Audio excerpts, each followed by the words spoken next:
శ్రీలీల కొన్ని రోజుల క్రితం వరకు తెలుగు ఇండస్ట్రీని తన అందం జలాకితనంతో ఆకట్టుకున్న ఈ బెంగళూరు భామకి మెల్లిగా బ్యాడ్ టైం మొదలైనట్టేనా? అందం అభినయం ఉన్న కాలం కలిసి రావట్లేదా? ఈ అమ్మడి కెరీర్ ఇక క్లోజ్ అయినా? Let's have a look. అమెరికాలో పుట్టి బెంగళూరులో పెరిగిన ఈ తెలుగు భామ పెళ్లి సందడి సినిమాతో టాలీవుడ్ లోకి ఎంట్రీ ఇచ్చిన సంగతి తెలిసిందే. తెలుగు సినిమాల్లో తెలుగు అమ్మాయిలు లేరు అనే కొరతను తీరుస్తూ ఇండస్ట్రీకి వచ్చిన కొన్నాళ్లలోనే హిట్స్ కొట్టిన ఈ చిన్నదాన్ని చూసి మనకు ఓ హీరోయిన్ ఉందోచ్చని తెగ మురిసిపోయారు తెలుగు ప్రేక్షకులు. మొదట్లో కన్నడ సినిమాలో తలుక్కుమన్న ఈ కుర్రది రవితేజతో నటించిన ధమాకా బ్లాక్ బాస్టర్ తో టాలీవుడ్ మోస్ట్ అవైటెడ్ హీరోయిన్ జాబితాలో చేరింది.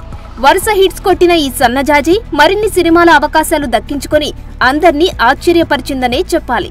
ఇక స్కంద సినిమాతో సైలెంట్ అయిన బాలయ్య కాంబోలో వచ్చిన భగవంత్ కేసరి బాక్సాఫీస్ ని షేక్ చేసిందనే చెప్పాలి. విజ్జి పాపగా ఈ అమ్మడు చూపిన నటనకి మంచి మార్కులే పడ్డాయి. ఆదికేశవ అంటూ ఎక్స్ట్రాడినరీ మ్యాన్ తో జతకట్టిన ఈ అందాల ముద్దుగుమ్మకి మహేష్ బాబుతో నటించిన గుంటూరు కారం ఘాటు గట్టిగానే తగిలిందనే చెప్పాలి. త్రివిక్రమ్ దర్శకత్వంలో వచ్చిన ఈ డిజాస్టర్ లో మొదట పూజా హెగ్డేని సెలెక్ట్ చేసినా ఆ తర్వాత అనుకోకుండా శ్రీలీల వచ్చి చేరడం ఈ బ్యూటీ బ్యాడ్ టైం అనే చెప్పాలి.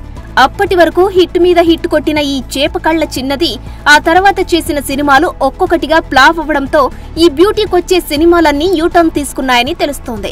ఇక ఇక్కడైతే కష్టమంటూ బాలీవుడ్ మార్కెట్ లోకి ఎంటర్ అవ్వడానికి రెడీ అయిన ఈ ముద్దుగుమ్మకి అక్కడ నిరాశ ఎదురైనట్లు వస్తున్న వార్తలు సోషల్ మీడియాలో తెగ వైరల్ అవుతున్నాయి.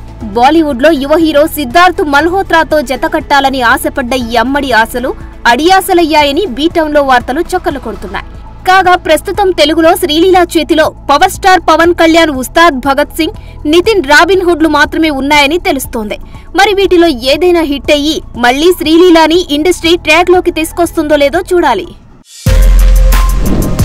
For more videos like this, subscribe Big TV channel.